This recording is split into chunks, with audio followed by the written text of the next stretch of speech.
하나님 아버지 감사합니다. 지난밤도 주님께서 저희들을 지켜주시고 보호하여 주시어서 오늘 새로운 날 새 아침을 맞이하게 하여 주심을 감사를 드립니다. 오늘도 하나님의 말씀을 듣기를 원합니다. 성령 하나님 우리를 인도하여 주옵소서. 감사하며 예수님의 이름으로 기도하옵나이다. 아멘. 찬송가 420장 찬양하겠습니다.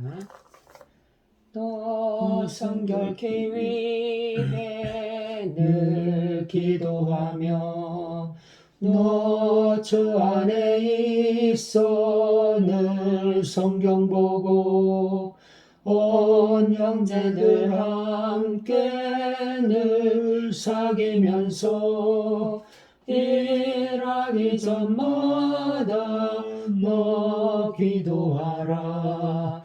너 성결케 위해 내 머리 숙여 저 은밀히 계신 내 주께 빌라. 주 사귀어 살면 주 닮으리니 널 보는 이마다 주 생각하리.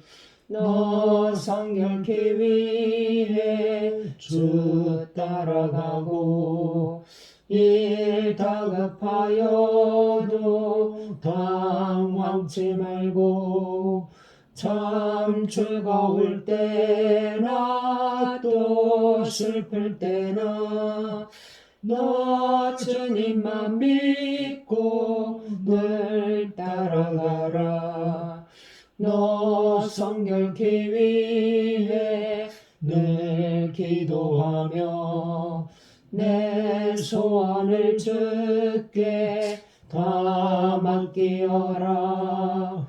너 성령을 받아 주 섬겨 살면 저 천국에 가서 더 잘 섬기리. 아멘. 오늘 우리에게 주신 하나님의 말씀은 고린도 후서 6장 1절에서 7장 1절 말씀입니다. 우리가 하나님과 함께 일하는 자로서 너희를 권하노니 하나님의 은혜를 헛되이 받지 말라. 이르시되 내가 은혜 베풀 때에 너에게 듣고 구원의 날에 너를 도왔다 하셨으니 보라 지금은 은혜 받을 만한 때요 보라 지금은 구원의 날이로다. 우리가 이 직분이 비방을 받지 않게 하려고 무엇이든지 아무에게도 거리끼지 않게 하고 오직 모든 일에 하나님의 일꾼으로 자천하여 많이 견디는 것과 환난과 궁핍과 고난과 매맞음과 갇힘과 난동과 수고로움과 자지 못함과 먹지 못함 가운데서도 깨끗함과 지식과 오래 참음과 자비함과 성령의 감화와 거짓이 없는 사랑과 진리의 말씀과 하나님의 능력으로 의의 무기를 좌우에 가지고 영광과 역됨으로 그러했으며 악한 이름과 아름다운 이름으로 그러했느니라. 우리는 속이는 자 같으나 참되고 무명한 자 같으나 유명한 자요 죽은 자 같으나 보라 우리가 살아있고 징계를 받는 자 같으나 죽임을 당하지 아니하고 근심하는 자 같으나 항상 기뻐하고 가난한 자 같으나 많은 사람을 부유하게 하고 아무것도 없는 자 같으나 모든 것을 가진 자로다. 고린도인들이여 너희를 향하여 우리의 입이 열리고 우리의 마음이 넓어졌으니 너희가 우리 안에서 좁아진 것이 아니라 오직 너희 심정에서 좁아진 것이라. 내가 자녀에게 말하듯 하노니 보답하는 것으로 너희도 마음을 넓히라. 너희는 믿지 않는 자와 멍에를 함께 매지 말라. 의와 불법이 어찌 함께하며 빛과 어둠이 어찌 사귀며 그리스도와 벨리알이 어찌 조화되며 믿는 자와 믿지 않는 자가 어찌 상관하며 하나님의 성전과 우상이 어찌 일치가 되리요. 우리는 살아계신 하나님의 성전이라.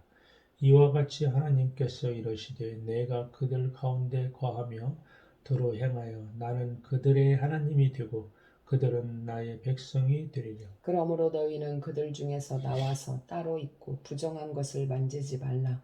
내가 너희를 영접하여 너희에게 아버지가 되고 너희는 내게 자녀가 되리라.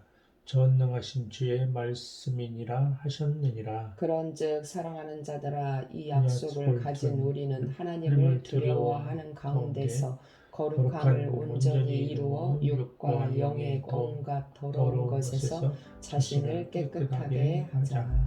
아멘.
오늘 14절 말씀을 묵상했습니다. 너희는 믿지 않는 자와 멍에를 함께 매지 말라. 의와 불법이 어찌 함께하며 빛과 어둠이 어찌 사귀며.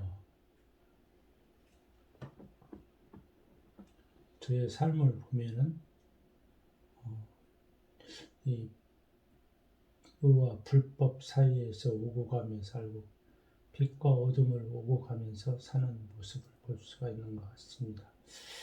항상 주님의 자녀라 하면서도 기도하고 묵상하면서 하나님의 말씀대로 살아가야겠다 하면서도 이 삶을 보면은 이와 같이 이와 불법 사이에서 빛과 어둠의 사이를 오가며 삶을 보면서 어제도 조그마한 일이지만 또 우리 아들을 또 화나게 하고 또 운전하면서 조그마한 일에도 막 화를 내는 내 모습을 보면서 아직도 그렇구나. 그래서 이 성도의 삶을 사면서 조그만 일에도 이렇게 감정을 억제하지 못하는 내 모습을 보면서 그리스도인의 거룩한 을 회복해야 되겠다 하는 생각이 들어서 이 말씀을 듣겠습니다. 이상입니다. 네, 저는 3절 말씀을 묵상했습니다. 우리가 이 직분이 비방을 받지 않게 하려고 무엇이든지 아무에게도 거리끼지 않게 하고, 거리낌 없는 삶, 누군가로부터 비방받지 않는 삶이란 과연 어떤 것일까? 요즘 사회에서 내 의견, 내 주장을 내려놓는 삶이 거리낌이 없는 삶인 것 같아요. 어제 방금도 말했지만 운전을 조금 저리 가면 어떻고 이리 가면 어떻고 어떤 선이익, 우리는 뭐 이익을 따지고 이해타산을 따지다 보니까 사람을 얻는 것이 중요한데 어떤 그런 그 유익을 쫓다 보면 사람을 잃게 되는 그런 경험들이 많은 것 같아요. 그래서 그런 게 중요하지 않고 사람이 더 중요하다는 생각을 항상 가지고 있다면 그런 어떤 불미스러운 일들이 일어나지 않을 것이라는 생각을 하게 됩니다. 그래서 저는 늘 이렇게 뭐 옳은 일, 뭐 이런 것들을 많이 따진다고 하는데 사실 그거보다 더 중요한 것은 사람이 더 중요하다는 것. 아무리 옳고 아무리 유익한 일이라 할지라도 사람을 잃으면 아무 소용이 없다는 것을 알게 되면서 오늘 사도 바울도 1절에서 하나님과 함께 일하는 동역자로서 하나님의 은혜를 헛되이 받지 말라 이렇게 말하고 있는데 하나님의 은혜 입으로는 말하면서 삶에서 내 의견을 내세우면 하나님의 은혜를 헛되이 받는 것과 같은 그런 삶인 것 같아요. 그래서 쉽게 남의 의견이나 어떤 행동에 대해서 그것을 그 외형적인 것을 판단하고 비방하기보다 그 사람을 그래서 주님도 나는 그 전에 사람을 미워하지 말고 그 죄를 미워하라 이렇게 말씀하신 말씀이 그 잘 이해가 되지 않는데 죄인으로 그냥 죄와 사람과 따로 분리하기가 어렵고 우리는 죄를 지면 그 사람을 죄인으로 취급을 하기 때문에 그래서 이제는 좀 그런 죄는 죄고 사람은 사람이고 이런 좀 분리해서 볼 수 있는 주님의 마음으로 연약해서 그 죄를 지을 수밖에 없는 부족해서 그렇게 죄를 지을 수밖에 없는 그런 마음으로 주님처럼 바라볼 수 있는 그런 하나님의 은혜를 받은 자로서 다른 사람을 비방하지 않고 나도 비방받지 않고 다른 누구에게 내가 이렇게 관계가 깨어지고 그러면 거리낌이 되잖아요. 그래서 그런 정말 사람이 중요한데 우리는 사람보다 그 부수적인 것에 더 관심이 많고 그것 때문에 사람을 잃는 경우가 너무나 많다는 것을 다시 한번 깨닫고 어제는 제가 잘못했습니다. 다시는 그렇게 뭐 운전을 좀 잘못했다고 그런 것 때문에 화를 내거나 그러지 않도록 그렇게 하도록 하겠습니다. 오랜만에 어제 또 딸 가족과 함께 월명공원을 산책해서 아름다운 또 그런 공원의 숲속을 거닐게 해주셔서 감사하고, 참 그 콩 심은 데 콩 나고 팥 심은 데 팥 난다고, 그 봄에 느타리 버섯 심었는데 느타리 버섯이 그렇게 탐스럽게 어느새 자랐는지 이렇게 나오는 것을 보고 정확하게 이 자연 만물은 심은 대로 나는구나. 근데 우리는 어찌하여 나는 어찌하여 늘 하나님의 말씀을 심은데 말씀이 자라지 못하고 엉겅퀴가 자라는지, 참 이 느타리 버섯을 보면서 다시 한번 또 깨닫게 되고 또 감사를 드립니다. 기도하겠습니다. 하나님 하나님 아버지, 아버지, 저 저 혼자가 혼자서가 아니라 아니라 하나님과 하나님과 함께 함께 일하는 참 일꾼 일꾼으로 의식으로 살아가게 하소서. 하소서. 우리 우리 교회 성도들이 일과 삶에서 거룩성을 회복하게 하소서. 코로나 사태로 인생의 의미를 다시 생각하게 된 사람들이 복음과 교회에 대한 관심으로 이어지도록 우리를 모든 죄의 유혹과 위험에서 지켜주소서. 예수님의 이름으로 기도합니다. 아멘.